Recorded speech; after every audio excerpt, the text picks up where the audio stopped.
Hi, what's up, everyone, and welcome back to my channel. I am, of course, Hot Dogs, and we are here for another installment of The Sims 4 Survivor Oasis.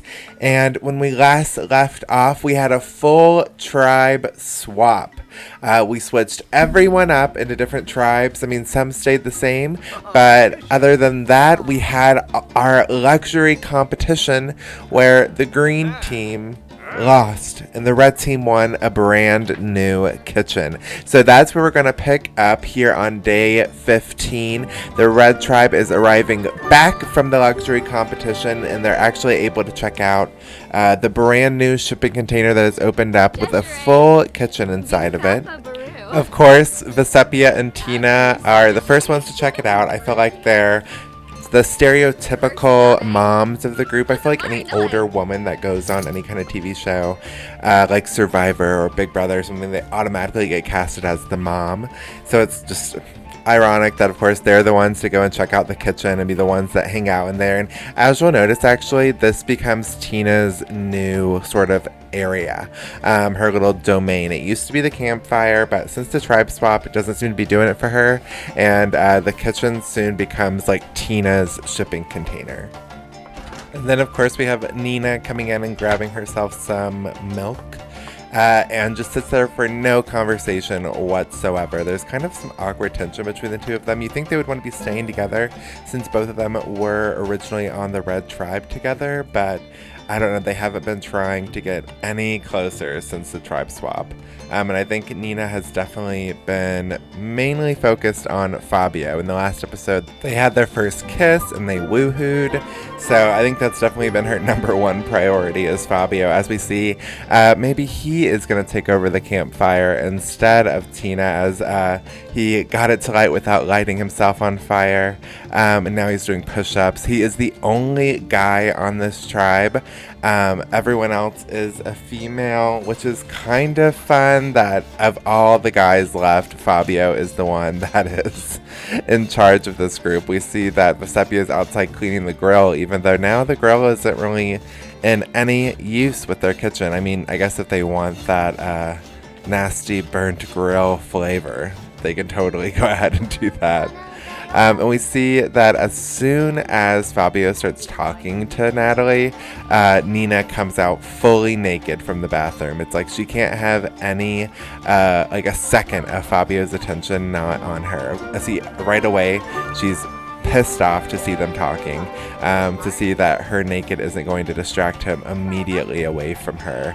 And it just kind of causes a huge scene. I mean, this is very Nina Caliente of her, but she honestly hasn't really acted this way throughout the series, in my opinion. And to see Fabio really bring this out in her is kind of crazy. I'm surprised it took this long to see this feisty, jealous side of her.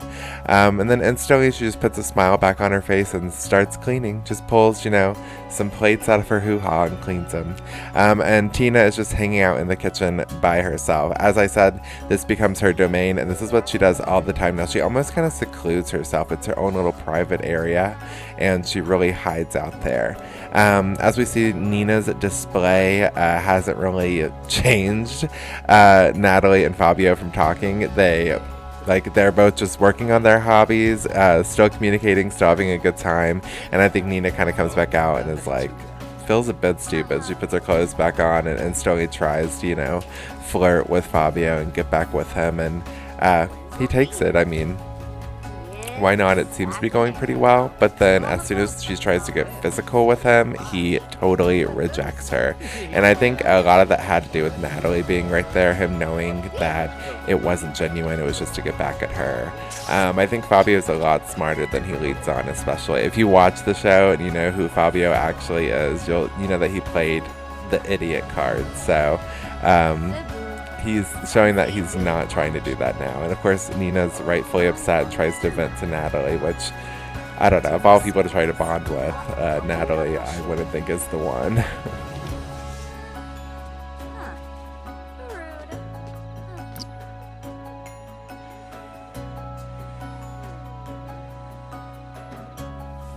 We do see, though, that Nina eventually makes her way upstairs to cry in bed alone, which is pretty sad. Like, I don't feel that bad for her. Like, she was kind of acting pretty outrageous. Thankfully, I doubt it really did that much to their relationship. Maybe between her and Fabio. I'm not too sure. But, yeah, she'll be sad for a while, I think, now and then. Hopefully she can recover with Fabio, but I don't know. We'll have to wait and see, I guess. But for right now, Fabio isn't too concerned as he stretches his way over naked, pulling a Nina, I guess. I mean, they are similar, I guess. Like, they're doing the same thing. He struts over there naked, though, goes upstairs, and instead of meeting up with Nina, he actually curls in bed with himself and self-woohoos. He says, F these girls, I don't need them.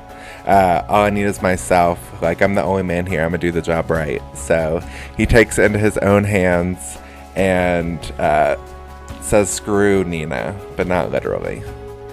But now we're going to head over to the Green Sand Trap tribe and see how their night is going after their loss.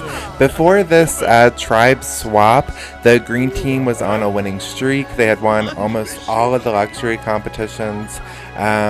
They weren't on a winning streak, however, with those immunity competitions. As we saw, they lost a ton of them. So who knows, maybe since they're losing luxury competitions, they'll win the immunity challenges now. We'll find out in a bit after we catch up with them, though. Alright, so as we can see, Eliza and Rich were playing some chess while Bella and Jenna were bonding a little bit. But of course, Jenna eventually leaves and goes and works again on the woodworking bench. She's been doing this a lot recently, going off by herself, doing her own thing. She kind of got away with it doing it on the red team because she didn't do that in the beginning. She formed like a really good relationship with a lot of them and then kind of drifted off. But doing that, like, I don't know, she's already just continuously separating herself, and she's kind of obsessing over the woodworking bench, maybe because it's alone and by itself. But there is no one with a hidden immunity idol on the Green Tribe yet. Everyone with the hidden immunity idol from before has actually moved and migrated to the Red Tribe. So, as we can see behind Jenna, in the old location of the idol is a brand new one. And eventually, I don't think she would find it. She had previously been near it, and Johnny had found it and put it back down. But eventually, Jenna actually does pick it up, start playing with it, and eventually does put it in her pocket, leaving it in her possession. And I think out of everyone on this tribe that probably needed to find the idol, it was her, just because she's really not trying to communicate that hard with everyone. So in order to prevent herself from going home, she definitely needs this in her pocket, and she needs to keep it there. Again, with these idols, since they are a lump of clay, the sim can easily take it out, play with it, put the idol down, and another sim can pick it back up. So just because it's in her possession now doesn't necessarily mean anything. She needs it in her possession if they go to tribal council. But while Jenna is bonding with Bella, she gets bit by a spider, so just proving that luck isn't necessarily on Jenna's side, even though she found this idol. Lamita Noon Kid. Shape it. Taru. Dag. Boona. You can definitely tell that there's a core alliance in this group of 5 forming between Bella, Rich, and Eliza. Obviously, Bella and Rich have the connection since they woohoo. They have a little bit of romance. Jenna is, segregating herself, putting herself away as she's back at the woodworking table even after finding the idol. And then, of course, we also have Johnny, who has his thing with Eliza. They both have a little bit of a relationship. But apart from that, he's kind of a lone wolf. And as you see, he's either working out or looking at art around camp. So the 3 of them, if they stick together, can definitely go far within this tribe. But we're gonna have to see how well they do with these immunity challenges, because as we know, the Green Tribe has some bad luck with these challenges. So maybe they can pull it off and change things. But we're gonna go ahead and start the new immunity competition, and this one is called Over the Hedge, and it's a little bit like a obstacle course. So they're all going to line up into their rows. On the left side, of course, we're going to have the red tribe, and on the right, we're going to have the green. And it's going to be a race to get everyone seated on the other side. However, there's some obstacles in their way. So they're going to have to dive into the pools in front of them, getting across. Everyone has 2 pools in front of them until they reach a hedge. There at the hedge, they will have to shape it. It doesn't necessarily have to be perfect, but it has to have leaves on it. It has to still resemble a bush. If they shape it and it turns into scraps, twigs, they will have to restart and do it again. Once they pass the hedge part, they have to dive back into their pools and climb up a ladder and sit down on their seat. The first tribe with everyone seated at their seat wins immunity and will be safe from tribal council. As we saw, I talked over the start of the competition, but so far everyone is pretty much in sync. This is like a synchronized swimming dance we're witnessing right now. Everyone diving each individually into their little tiny pools, and all of them starting on their hedges right now. So none of them have any hedge shaping skills. There isn't one of these in either of the campsites. So this is a first for all of them. So there's a high chance that their bush will turn into twigs. It happens a lot when you're first learning this skill. So I have no doubt that most likely half of them or so will have to do this again.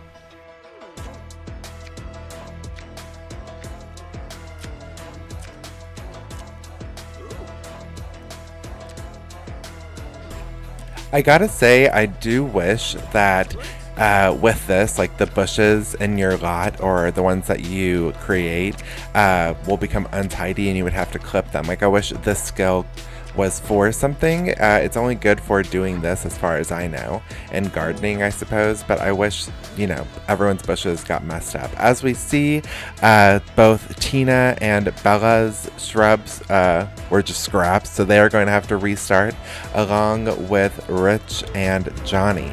Unfortunately, though, that is 3 out of the 5 green sand trap tribe members having to redo it, and only 1 red Nookstone member is having to. So the only thing preventing the red Nookstone tribe from winning this immunity right now is Tina. So as long as she gets this right and gets there before the other 3, they will win. So it's all resting on her shoulders. Will she win this for everyone? I feel like I said that so monotone, like, will she win this for everyone?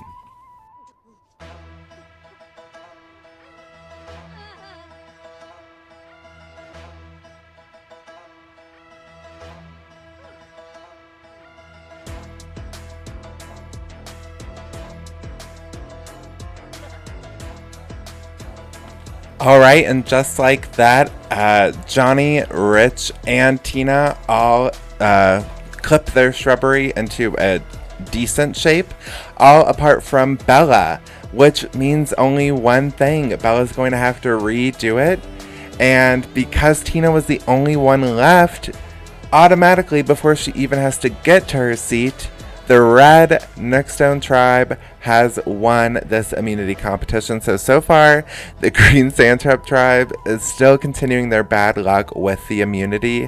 I don't know what it is about this tribe, but no matter who is on it, apparently they cannot win. So on Friday's episode, the green tribe will be going to their tribal council. I was going to say their first tribal council. It's their first tribal council as this new tribe, but the green tribe is definitely used to going, and we're going to see who they end up voting off. I'm pretty excited. Also, I love the fact that the red tribe is still proving that they only need 1 castaway to win it for them. They've always done that. I mean, Rich has done it for them, Nina has done it for them a few times, and now Tina has done it for her tribe. So, I mean, all the OGs are kind of showing that you only need 1 of them, that they're strong enough, and I really like that. Unfortunately, the green tribe cannot really say the same. Who do you guys want to see go home from the green tribe? Are you happy the red tribe won? Let me know all your thoughts down below. You know the spiel I go on every single episode. I do genuinely love your comments, so please leave them, not because I want numbers, but because I need friends. And I'm also hoping that mixing, doing microphone and cam work works for me. I have been so exhausted this week, and I know it's going to get worse for me because I'm trying to get a second job. I'm trying to save money for a trip I want to plan, and I'm just going to be so tired, but I'm so determined to get this series out. I've worked so hard on it, and I want you guys to see it. I want you to see it on time too. Like, even in today's episode, I'm like, do I just film this later? Do I just nap and film it later? And I'm like, no, I have to just do it now, and I feel better about it. And I want to like get that message across there to all my little beanie weenies out there, is that if you have a task you need to get done, just do it now and you'll feel better about it. So that's what I'm trying to do.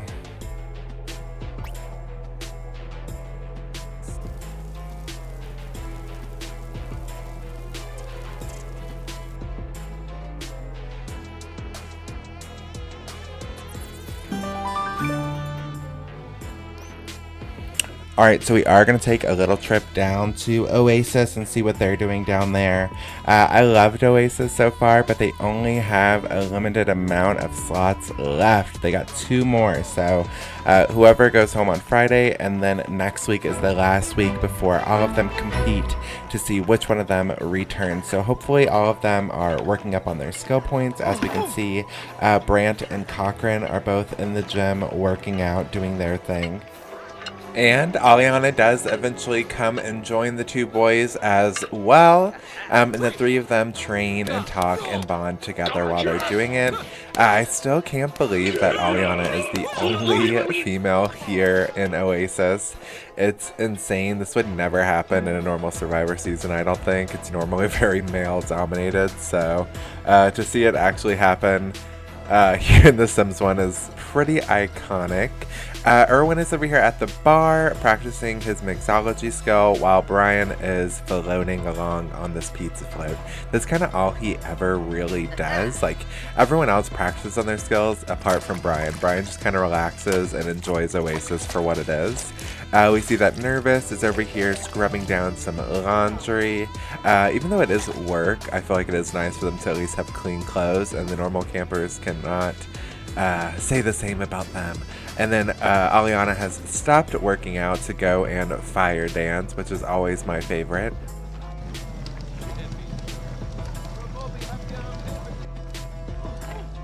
She does, however, work her way back over to the 2 boys and start talking to them again.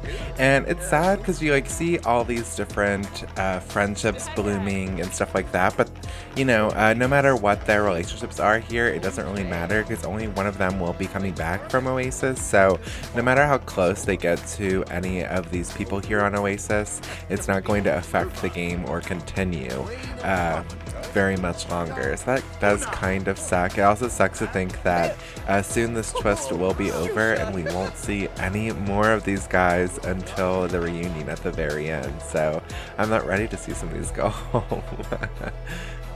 And then we see that Brian has eventually made his way out of the pool. It is becoming winter, so I think eventually it is going to force him to stay out of the pool unless he wants to die. I'm sure he will still get in the pool because for some reason, even though it's winter, all the Sims can't really... It doesn't prevent them from getting inside the pool for whatever reason. Aliana is enjoying a burger that they made while Erwin still tries to bartend. He's not doing that great of a job, but hopefully by the time he leaves Oasis, he'll have a few good skill points on there, and hopefully it'll still be relevant in the competition. We see that Nervous has now finished up with his laundry and gone and started working out once that was done, while Brian has came over and talked to the 2 boys as well. It seems as though Cochran and Brant have formed a good friendship. The 2 of them are always together side by side, so I mean, it is nice, but again, only one of them could come back. And after that quick workout, I think Nervous is kind of over listening to their conversation. He gets up and walks away. That's me when I'm at the gym. Get in and get out. And then he eventually just goes over and starts fire dancing as well. Brian does go over there and watch and cheer him on.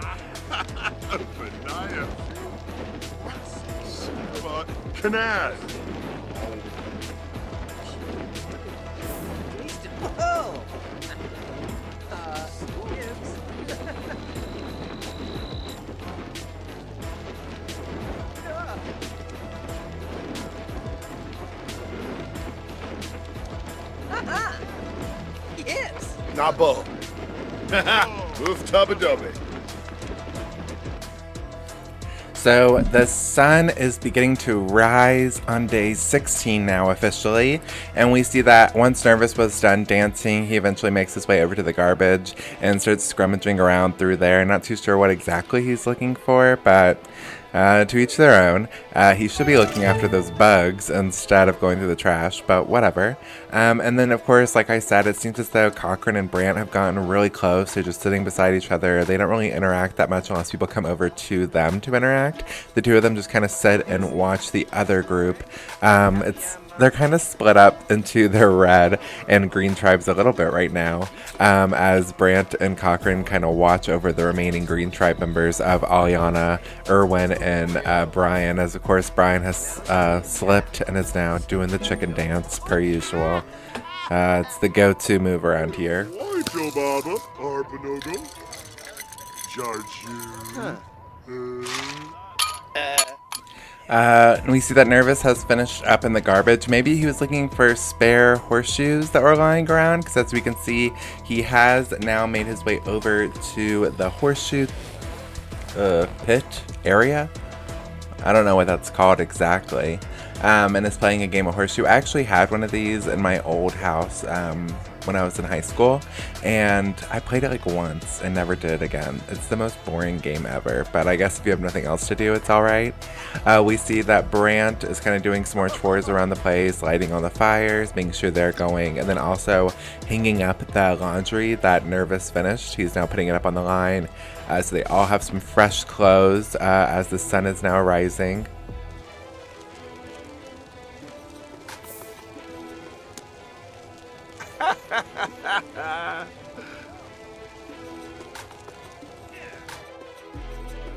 And we see that since Brant has left to do the laundry, Cochrane is kind of left to his own, self over there. He's kind of just dancing and entertaining himself in the background. Meanwhile, the three of them of Erwin, Aliana, and Brian are still laughing hysterically at Brian's chicken dance. Aliana is mainly focused on Erwin as he is mixing up some drinks for the group, and he's slowly getting better with those flips, as we can see. He hasn't stopped for a couple hours now, so I would say that's probably his main goal for the day. And Nervous is actually, once he finished up with his solo game of horseshoe, he has decided to come over and join the group. And it's weird. He's the only one to really feel like, I'm like, there's the red side of Brant and Cochrane, and then there's the green side of Erwin, Aliana, and Brian. But then there's Nervous kind of in the middle, as he was on both tribes. He didn't really know these green tribe members, but for some reason I feel like he's connected with them, probably just because he's dressed in all green.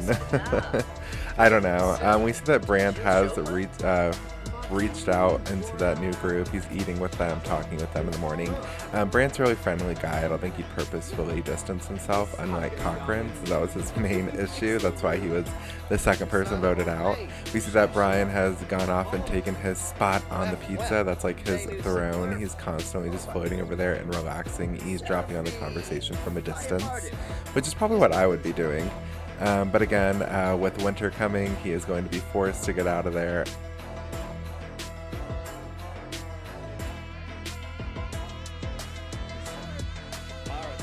Nervous has left the conversation to go and play in some trash.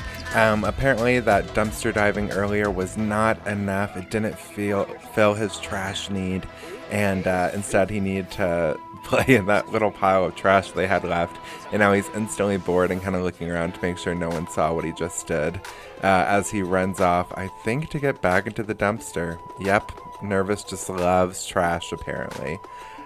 What a trash sim. And I love looking at the camp from above. Again, you could download all these lots on the Sims Gallery at Singleton RW.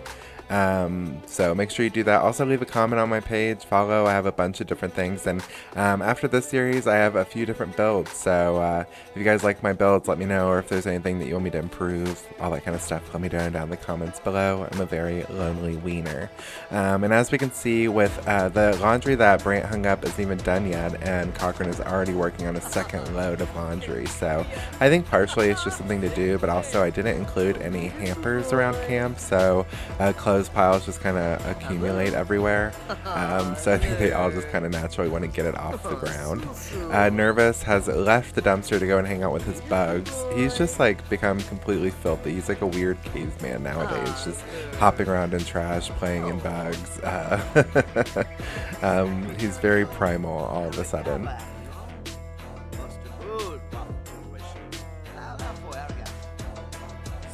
And it looks as though Brant has started gardening again. Now, when it comes to the gardening, it does kind of help them build the skill point. But when it comes to like actually getting like the fruit of their labor, I doubt they will actually be here long enough to get anything. And if they will, like it won't be transported to the next tribe. Like the green tribe has a garden right now, and ideally whenever they do merge, all those plants will go with them. But however, with the plants from Oasis, they're just going. Maybe like in my head, whoever like the 7 people that do end up leaving Oasis, maybe they take some of the fruit home with them. I think that's actually illegal.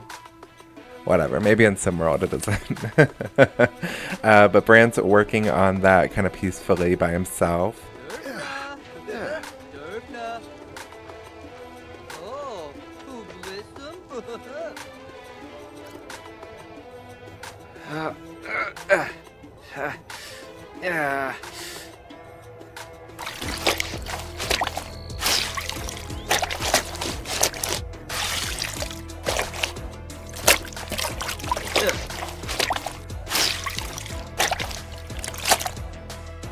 Alright, and I cut away to Cochrane as soon as Nervous started doing that stupid dance of theirs. Because I would rather watch Cochrane do laundry than watch that. But eventually Nervous does stop and actually starts helping Brant do some of the gardening. And we even see Brian come over in his sexy flame underwear. And he's talking to them, kind of joking around with them. And as the sun fully rises on day 16, it just makes me more excited to get through today, because then it'll be Tribal Council, which is my favorite part of the week. And of course, you can check out Tribal Council on Friday as the green team's bad luck continues, and one of them will be joining this little group here at Oasis. And like I've been saying, you can follow me on Twitter for the updates of what I'm uploading. I have been so exhausted. I don't even know what time this video is going to be uploaded on today. It will be uploaded on a Wednesday though. Haven't missed a day yet. I don't want to for this whole series, but for updates on when I'm uploading and all that kind of stuff, make sure to follow me on Twitter at HotDogsSims, HotDogsSims. Or you can follow me on TikTok, because I haven't really been posting that much on there, but whatever. And of course, subscribe, hit the bell, all that kind of stuff. Like the video, and talk to me. I'm a very lonely wiener, and I love to hear from you guys. Follow me on the Sims Gallery. What else can I plug? I want to talk to you guys, but I have nothing else to say. I'm delusional and need bed. And I'll see you guys on Friday. Bye.